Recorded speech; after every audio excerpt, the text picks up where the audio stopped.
Hello and welcome to my session on exceeding visitor expectations. My name is Catherine Bowie and I'm the lead trainer in Scotland for exceeding visitor expectations, which looks at what we can do to enhance the customer or the visitor experience.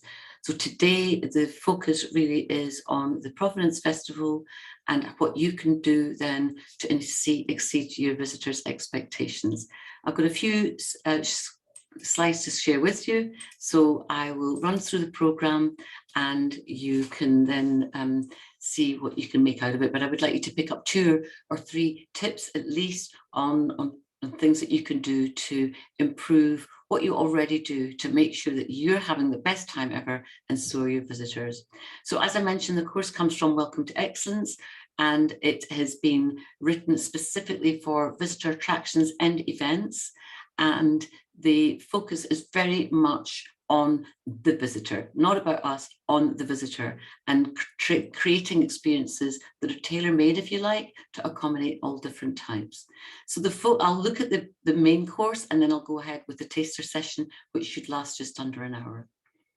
So the main programme, which is normally a full day course, and you will have opportunities in the Aberdeen area to attend one of these courses. We're offering some open dates. The programme, first of all, is built into 8 different units, and the first unit looks at what is a great experience and looking at where you've been and what you thought was fantastic and what you can do then to reflect that in your own service offering. And then the second part identifies and meets and exceeds your visitors' expectations. And before we do that, we identify who in fact are your main sources of customers. Are they families? Are they small groups? Are they students? Are they locals?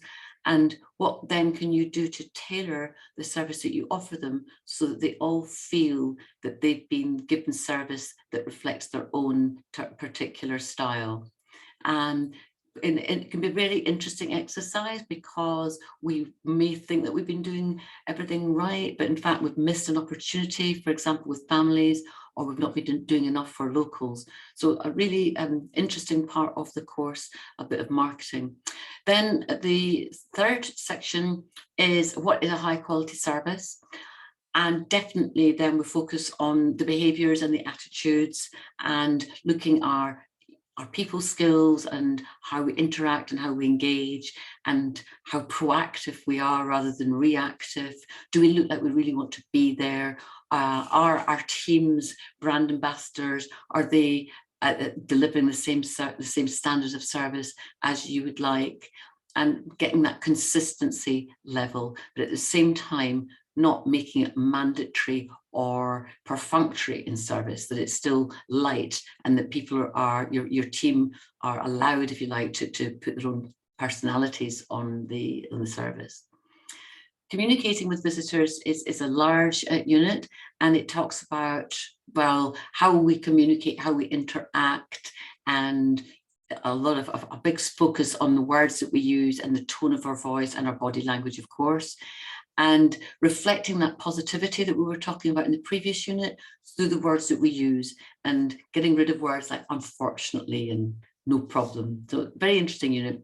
We also discuss what we could do to make our service more accessible to visitors, perhaps who have got English as a second language or who have disabilities. So really interesting unit, all about communication.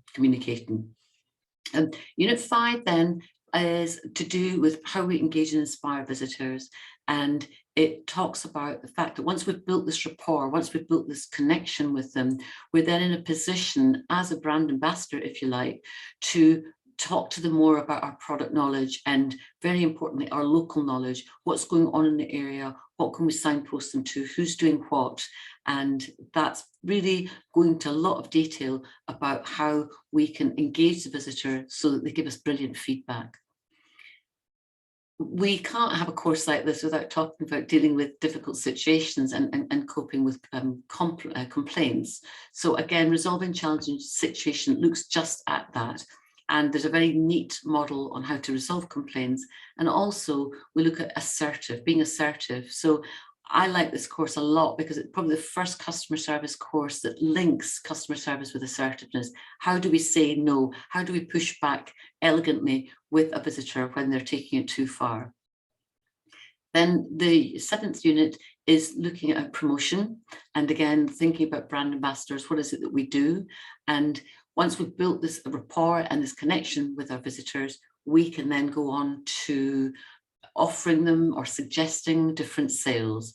And this unit does look at very soft sales skills, things like upselling, cross-selling, and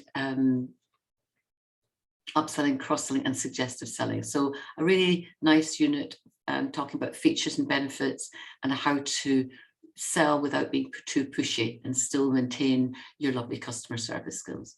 And then it's up to you as an action plan. So that's the day as a whole.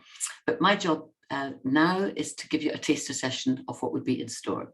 So without any further ado, let's have a look at what are these creating great experiences. Well, in Scotland and with Visit Scotland and Exceeding Visitor Expectations and ASPA, we're looking to create authentic experiences, hands-on experiences, behind-the-scene experiences, meet-the-maker experiences. Things, recently I was invited to a new gin distillery, and at the end of the tour, we were then taken up to the moors where the old juniper bushes were growing, and we were asked to plant our own little juniper seedling and put our name against it. Now that's what we call a great experience, because it's promoting the product, but it creates memories. It creates memories, and that's what we're looking for you to do. So creating great experiences, long-lasting memories, which people will resonate well with. The second unit then is how to identify what you think your visitors are looking for and what are their expectations. Are they expecting to be excited? Are they expecting to be educated? Are they expecting to be scared? Are they expecting to taste the best produce on the planet? Identify meeting and exceeding visitor expectations. But before you do that, find out a little bit more about who your visitors are, and it could be, understanding them a little bit more, where they come from, if they're here overnight or just on a day trip, if they're local, do they know your product? Have they visited you before? And why they've chosen to visit you? What is it that attracted them to you? Because sometimes it can be quite surprising understanding visitor or customer, consumer motivation. And a lot of businesses don't take enough time to understand actually what has drawn this customer to my business, and what could I do then to ensure that what has drawn them is in fact exceeding their expectations. We go on the promise throughout the course that it's better to be understated and to underpromise and over-deliver. We talked recently, one of the people that I was working with said, oh yeah, we're going to create the scariest thing ever. I said, well, be careful, because if you say in your marketing that it's the scariest thing ever, people will come with massive expectations. Perhaps it's better just to underplay it, underpromise and over-deliver. And that way people will be pleasantly surprised rather than leave disappointed. And how do we do that? Well, why do we do that? Well, clearly, if we fail to meet expectations, if people come away thinking, well, that wasn't what I expected at all, I was really disappointed, it's going to create dissatisfaction. And then people do talk about when they've had a bad experience. If you just meet expectations, if you're just good, then visitors are satisfied, but that's not what makes visitors come back. That's not what keeps customers coming back to you. So what we say in Exceeding Visitor Expectations is to be good is not good enough. To exceed expectations, you have to do something different that's going to command loyalty, that's going to get people talking about you, that's going to create a buzz around the service and create a little bit of magic around it. So managing expectations, we do that by looking at our service through the eyes of customers, thinking, what would I expect and how would I manage that? And very important to look at what could disappoint somebody before, by establishing it in advance and thinking about what you can realistically deliver. Because there's nothing worse than creating a buzz about a new product, and then guess what, by 11 o'clock in the morning, you've sold out. Or guess what, by 11 o'clock in the morning, there's no room left for anyone else to visit. So slowly, best to then look at what would prevent, seek first to present the disappointment by establishing in advance what can realistically be delivered. Interestingly, within consumer behavior, we have a look at the different depths of interest, and we've chosen to use these particular words: paddlers, swimmers and divers. And again, it's interesting when you're working with a customer or a consumer to think, well, what is their level of interest? What engage their level of understanding? So paddlers are people who maybe never tried the product before, who are maybe new to the area, who are curious and who are not quite sure if they could engage. But very important for us to ensure that we tell the story and that we excite them about our product so that we can then turn that almost like an inquirer, if you like, into a full-blown customer. Or are they swimmers? Are they people who do know the area, who do know your product and who like the product and who are perhaps quite regular customers? They know a little bit about it. Again, your conversation would be quite different with them than if they were paddlers who knew nothing about your product. And then you've got the divers, people who are maybe cheesemakers themselves, or maybe they create their own gin as well. And they've similar, and they know a lot about it. So their questions will be much more articulate, much deeper than the swimmers or the paddlers. And then you could almost add the deep sea diver, the real connoisseurs of products and services and what they're looking for from you and how you can exceed their expectations. And I would share this with my team so that your team aren't saying the same things to everyone, because if I've got a lot of knowledge about whiskey, I don't want you to speak to me as if I was a paddler. However, if I'm a paddler, if I've never tasted whiskey before in my life, I don't want you to speak to me as if I'm some kind of expert on the subject either. So it's about gauging that level of interest by questioning and relating to the visitor and not assuming that we know what the visitor wants. So often we make that assumption that we know what they want, but we pitch it the wrong way. A really good way of gauging how people see ourselves as others see us is to try out the visitor journey and either ask a close colleague or a member of your team or even yourself to go out for the day in your mind's eye and think about a family day out and look online for options. What is your presence like online? What's your website looking like? Is it accurate? Are the activities and events all up to date? And is it easy to find the information that people will be looking for? Look at what TripAdvisor is saying about you. It's some organizations never look. It's really important to find out what actually people are saying currently about your event or your produce or your festival. And then visit your attraction and try and see it from the eyes of an outsider and be critical. Think about, well, is this what I would want to see? Is this up to spec? Is this up to standard? Or could there be changes made? And while we're doing that, remember, think about maybe some of your visitors who don't have ease of access and consider how accessible you are. And are there any changes that you could make to ensure that your business is as accessible as it could be, as it can be for people who maybe have got some kind of disability or people who don't have their own transport or their transport links up, all that sort of stuff. Travel to your attraction, look around, see what they see, and go right through the attraction experience. And, you know, I think that's so important to look at the different points of the journey. We call that moments of truth. You know, what's it like at reception? What are the toilets like? What's the coffee shop like? What's the retail experience like? What's the actual event like? Is there anything that we could be doing better? Could we be providing any other services that would complement what we're currently doing? And really looking at it in a kind of 360-degree way rather than just that 180-degree way. And I'm sure that if you do that, you'll see ways that you could further enhance it and also make opportunities or create opportunities to enhance some of the income streams. So that's a really interesting exercise, a mini mystery shop, if you like, or a mystery visit for the day. And let others know what you think about the experience, get others to talk to you about their experiences. Really interesting. And you can also do that for businesses round about you, so that when visitors do come and say, we've had a great time with you, but what else is there to see in the area, that you can signpost them accurately to what your collaborators are up to. Moving on now to delivering a high quality service. We've mentioned earlier that it's to do with professionalism, it's to do with being positive and looking very much at the attitudes that we display when we're with our visitors, and do we look like we want to be there? Does our body language reflect that? Do our words reflect that? Is it a warm welcome? Is it proactive? Do we step forward? Do we welcome people in a kind of nice, authentic way? And to do that, we're really, it's great for business to do this, because when we give out excellent service, everyone wins. There's no losers. We feel better about our business because people are talking about us.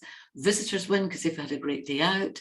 The local area, very importantly, the local economy wins because people are spending money in it. And that's never been more important than right now, after the pandemic and with some of the issues with, you know, delivery and Brexit and all the other things that are kind of lurking in the background at the moment. So very important to ensure that we offer brilliant service and that we do that on a consistent basis. How do we demonstrate that? Well, by being friendly, by being engaging, by being proactive, by being enthusiastic, by being genuine, by being really well informed, by being patient, by being kind, and by understanding when to approach and when not to approach, and recognizing from your visitors' body language the level of engagement that they want. Some people do just want to be left on their own and therefore don't want you gushing all over them. Other people want people to be their center of attention and to have nothing but that kind of proper focus on them. To do part of this, to create that first impression is very important, and it doesn't seem very fair, but we decide what someone is like within 3 or 7 seconds, depending on what you read. And then after that, after 30 seconds, that impression is set, it's set in stone. So it's important that we make that effort at the initial point of contact, that things are looking really, really good and solid from that initial point of contact. You know, and visitors do get disappointed when we walk in somewhere and maybe someone's chatting to a colleague, or they're on their phone, or they've got their back to them, or their merchandising is more important than actually greeting the customer. So again, excellence is a habit. What are your great habits? What are your team's great habits when it comes to creating a first impression? Is there always someone there with a smile on their face? Are they always looking at the customer, etc.? But also don't forget that the lasting impression is clearly important, because as visitors leave us, that's when they're going to be talking on social media about what they found. So the lasting impression, in many businesses, I've seen missed opportunities here. Be prepared to hold that level of service right until the end, so that they go away with a smile on their face thinking, wow, they really knew what they were doing there. That was great. We'll have to come back. We'll have to come back at another time. We'll have to go on Instagram and tell people how great they were. What a great day. What can you do to create a lasting impression? Keep the door open, talk about different events. If they liked what they saw in the springtime, invite them back in the autumn. If they like what they saw in the summer, invite them back in the winter. Invite them to other events. Subscribe to mail lists, to your blogs. There's lots of different ways there, but creating a lasting impression, that's how we create loyalty. And also keeping up those appearances and being consistent, and, you know, checking up things like litter and making sure that, you know, if things are broken, they're replaced quickly, and that things are really, no matter how busy you are, that everything is still high standards. That's what we're looking for in exceeding visitor expectations, whatever it is, wherever it is you're running, whether you're in a farm or a distillery or a brewery, making sure that everything's looking as good as it can do. And doing that daily patrol, almost being the mystery visitor on a daily patrol, just to check that the window boxes are looking good, that the toilets are looking good, that the car parks in good order, etc. But also that your team are looking good, and their uniforms are great, and they've got their name badges on, and they all look like they want to be there. That's clearly very important too. Moving on, we've spoken about how high quality service means being positive and looking as if you want to be there. And it says in the slide, you can choose what you say and how you act. Your behavior is not dictated by the visitor. Not all visitors are easy, not all customers are easy, but we've chosen to face the public. So really it's our responsibility almost to decide to almost, you know, push back their behaviour and decide it's not going to affect us. We're professional, we can carry on regardless, within reason, obviously, because there are some, we'll talk about that in being assertive later on, there are some visitors who we just need to say no to or to reject their service. It doesn't happen very often, but occasionally you will find it. And part of this is also working as a team. So when a customer comes into your organisation, whether it's a stand or a farm or a brewery or a shop, and they will sense the emotional temperature. And you can always feel if a team are working well together, if a team are tight, and that they are looking like they're bonding and helping each other, and communicating and collaborating with each other. And I always feel it's really good if we mention our team members around the tour. So for example, I might meet you at reception and I might say, so if you'd like to go and see my colleague Pamela, who's standing at the gate there, and she'll take you where the lambs are being fed. Or when Pamela's finished, you might say, right, okay, well, if you'd like to go to the cowshed now where the calves are being looked after, my colleague David then will explain what's going on. So working as a team, using each other's names and delivering the same level of customer service within the team as you would with your visitors, and really establishing that nice, courteous, professional atmosphere within the team. It makes such a difference, and the visitors and customers definitely sense it. And it makes it a much more pleasant place for people to work. Because as we know, when we're all working together, we create more success. Together, everyone achieves more success. So with this very strong focus in this course on your team and how to get you all working really well together. So that takes us to the fourth unit. And the fourth unit talks about communicating with visitors, which is what we do each day and every day. And again, in the course proper, I won't have time today in the taster session, but we look at all forms of communication, from telephone to email to your marketing, etc., social media, and also to a little bit in social media, but mostly it's face-to-face. And what we ask people is, we think, how do you know about the communication process? How important are the words that you use? How important is the tone of your voice? How important is your body language? And we run an exercise on it. And if you haven't seen this before, most people are pretty surprised. I know it really struck me when I first saw this slide. So in fact, it's not really about the words that we choose, which is our verbal communication. That's a mere 7% of the communication process. What's much more important is our tone, the warmth of our voice, our volume, the ambiance we create, the variety and our pitch. That's 38%. And then we call that vocal communication. But non-verbals, your body language, are a massive whopping 55%. 55% of the communication process. And people say to me, well, it's very difficult to be welcoming and smiling when we're wearing masks and we're doing some of the social distancing stuff going on. And we just have to adapt it slightly. We were told from an early stage, use smizing. When you're smiling behind a mask, you have to exaggerate the smile somewhat more so it reaches your eyes. You have to play a little bit more at it. Same with social distancing, because we're not standing as close to visitors as we used to, then to ensure that your body language is still open and it's still warm and welcoming and proactive there. When we let's look at a little bit more about the verbal communication and the words that we use. I mentioned it earlier. If we're to be positive, then that should be reflected in our language. And we hear this kind of language quite a lot in Scotland and, around the UK. Oh, it's not very far, or I won't be a wee minute, or it's just round the corner, or I'll just be 2 ticks. And it's very much the way that we speak, but it's not very accurate. And it tends to frustrate visitors because they think, well, when she says it's not far, does that mean just round the corner or within walking distance? So please learn in your communication style with visitors to be what we say A, B, and C, accurate, brief, and concise, so that visitors know precisely at what time things start, what times they finish, where they're going, what they have to bring, who's going to be dealing with what. And then using that positive language to reflect all that. So here's what I can do for you. Thank you for waiting. My pleasure. You're welcome. Rather than, unfortunately, bear with me, with all due respect, and the ones at the bottom there, no worries and no problem, seem to cause a little bit of consternation. They're very frequently used. But if you just let me flick back to the previous slide, we do believe in exceeding visitor expectations, that phrases like "you're welcome" and "my pleasure," or, you know, "I'm delighted I could help you there," are more positive than using these double negatives, which we've imported from other parts of the world.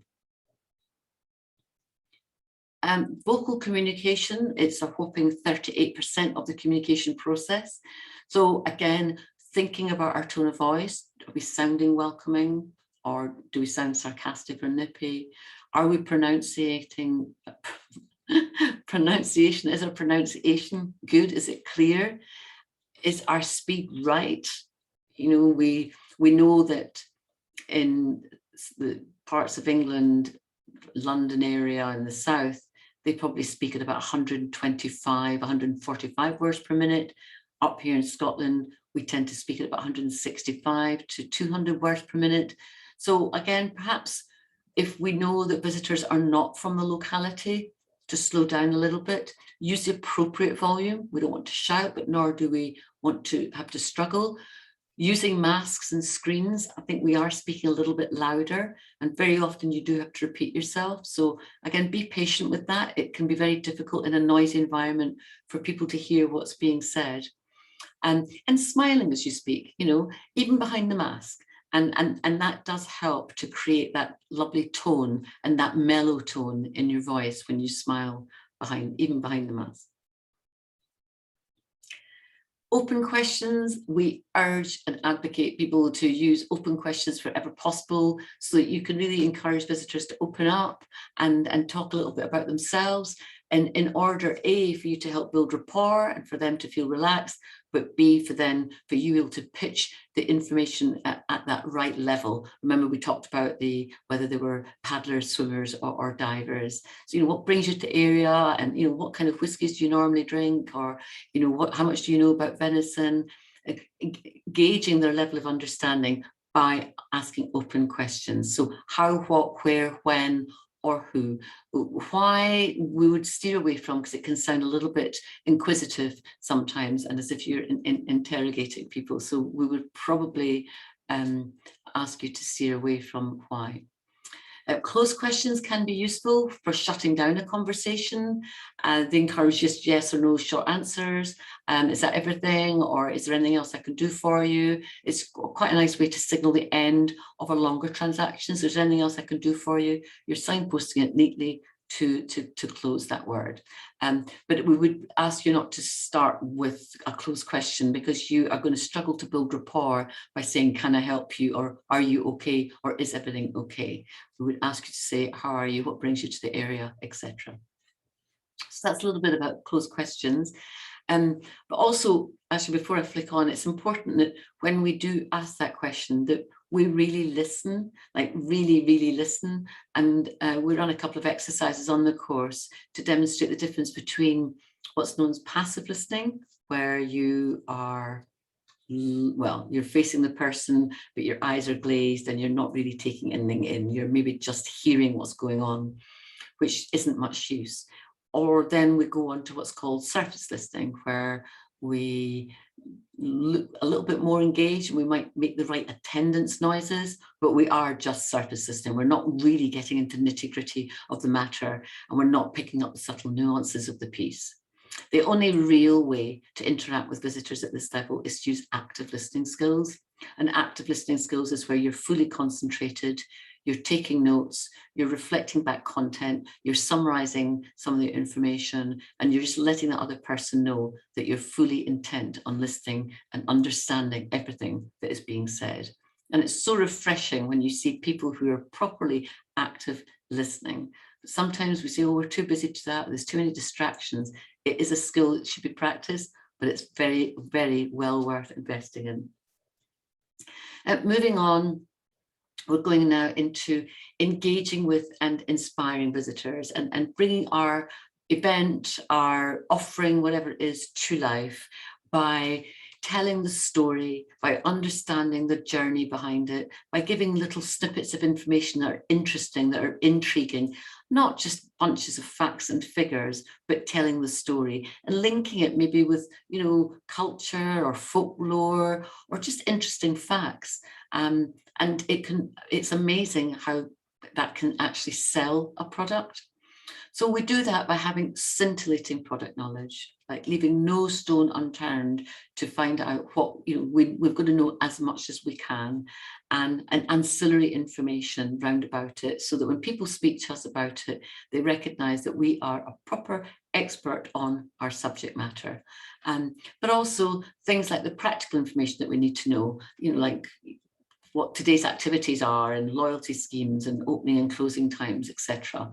So I don't know, it's not an option here, having brilliant product knowledge. And those of you who are owners and managers, please ensure that your team are so well versed in their product knowledge, because that's what's going to give them the confidence then to deliver this amazing service and to look like the experts on the day.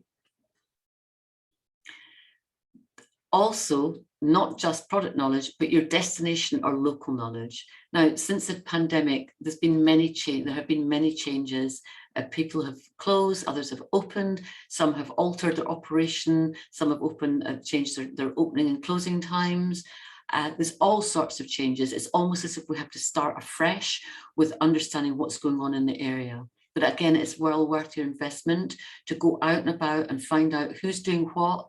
You know, are the buses the same routes? Where the nearest electric charging points for cars, for example? You know, which banks are open? You know, there's been a lot of closures recently. Things like places to eat and drink. Who's offering what? Who's offering your food? You know, if I'm really impressed with what I see in your farm, which hotel or restaurant serves that food up, or who serves their gin in their bar, your gin in their bar? So that kind of information, really important, because you can then assist the economy by keeping people in that area, by saying, oh, well, if you've enjoyed this, you must go and see this. Or if you like this, I think you would like this.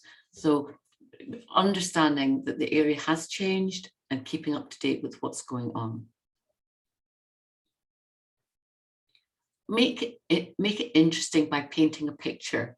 I like the story about when I went to a local restaurant here in Edinburgh, and we were with the starter, we were served this incredible honey. It was a lavender honey, and I'd never tasted anything like it. And when I asked the server about it, she said, oh, well, actually, you know, I'll bring you a taster, because it had been mixed with the figs. So she brought us, there was 4 of us in the party, so she brought 4 little spoons with a little taste of this honey on it. And she told the story that the lady of the house has a lavender garden and the man of the house keeps bees. And between them, they produce 50 jars of this organic lavender honey on an annual basis, and they use it in the restaurant, but they also sell it. So we came away buying 2 jars of this wonderful honey, £8.50 each, I think, for a very small jar of honey. But, you know, loved the story, loved the fact that she knew so much about it. She enjoyed telling us the story. She painted such a pretty picture. And of course, every time that I have some of that honey, I always think of that brilliant meal. And that's what we're talking about. It's creating memories by painting pictures and knowing about the provenance of that particular product. Oh, excuse me, I've run ahead there. A very important fact, I've mentioned the word a couple of times, but for us to be really engaging with visitors, it's very important that we are proactive and that we approach visitors. And really, in a good customer care environment, a customer should never have to look for service. They should always be very clear about who's there and, you know, where we're going. So again, please ask your teams to be as proactive as possible and offer to help visitors. What can I do for you? You know, you basically are a human signpost, are you not, when you're in this business? So moving on to when things get tricky. And, you know, let's be absolutely candid. We've probably all had a situation we thought, I'm not sure that I handled that particularly well. Maybe it was an operational difficulty, or maybe you just couldn't offer the visitor or customer what they wanted, or maybe they were being a bit tricky, or maybe you didn't understand, there was a misunderstanding. All sorts of things can go wrong in these situations. What we say on exceeding visitor expectations is we use an acronym called LEARNER, and it's old school, tried and tested, and I position it that it's not bulletproof, because with people, you never really know if things are always going to work.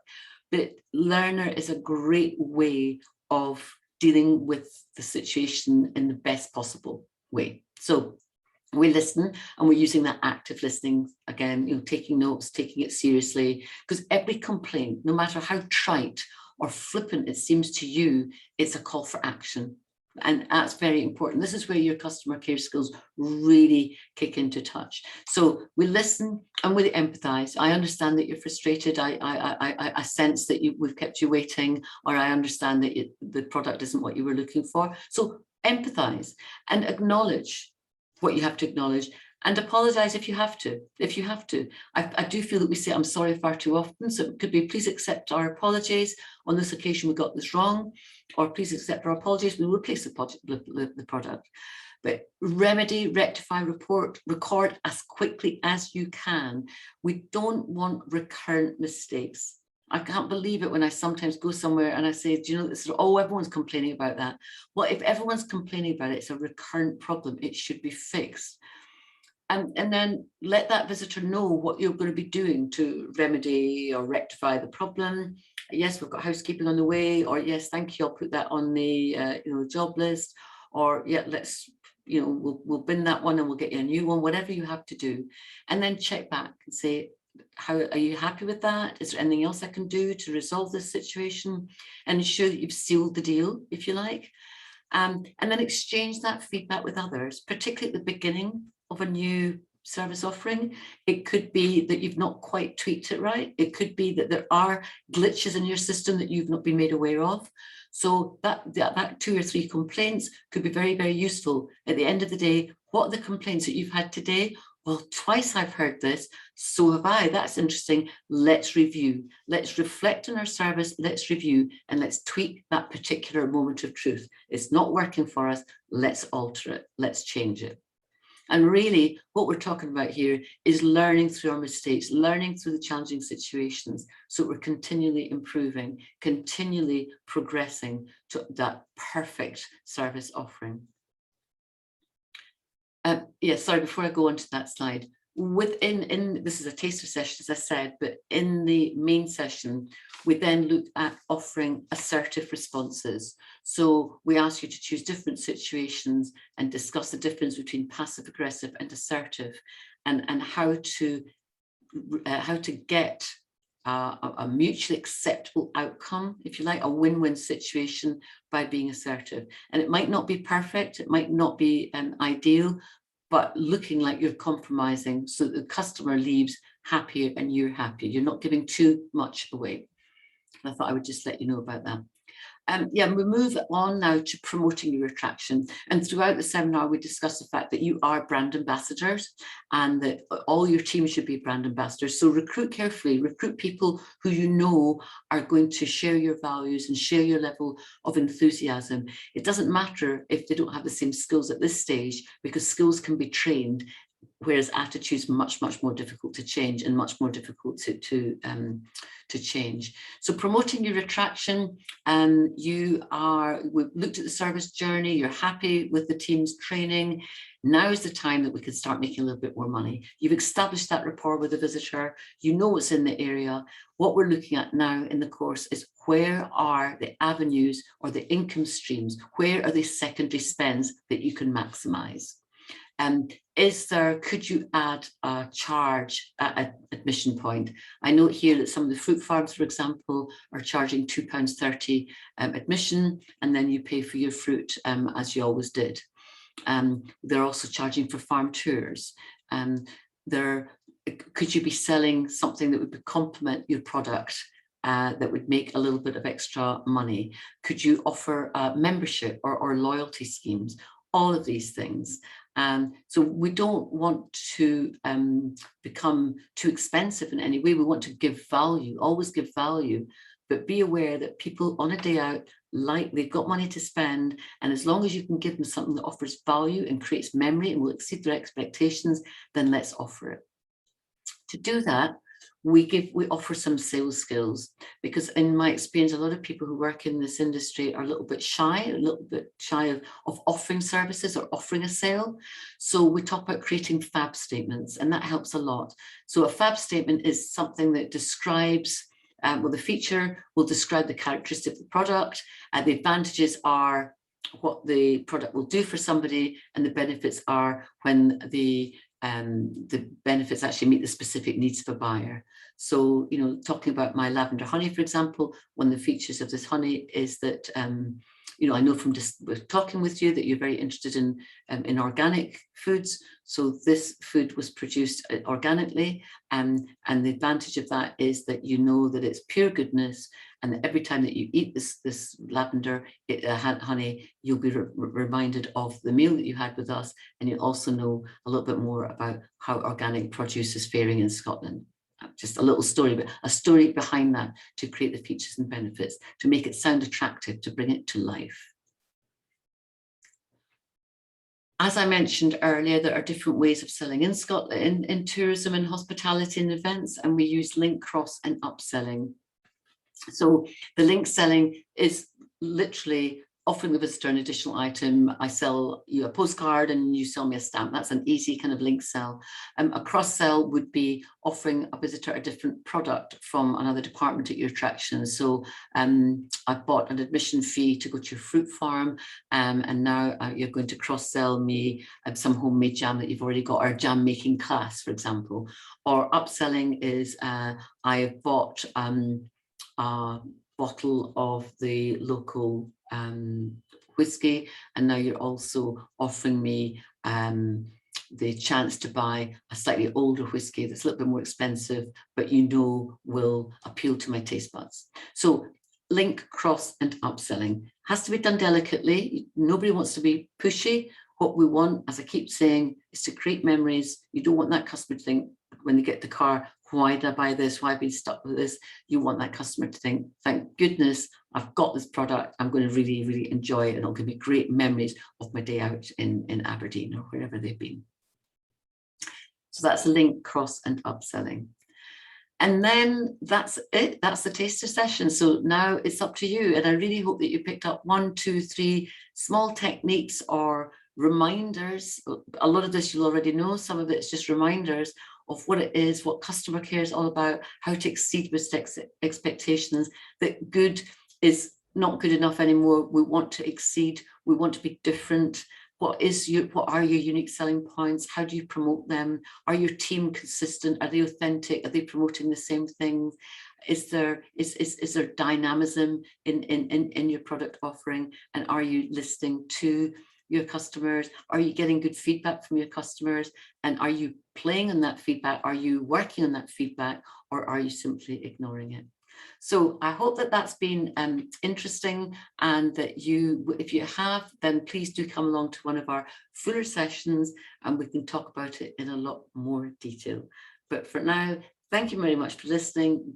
Have great fun at the Provenance Festival. I really hope it works well for you, and that you get loads and loads of new customers, and that they've got lots of beautiful things to say about you on social media. But meantime, for now, goodbye. Thank you.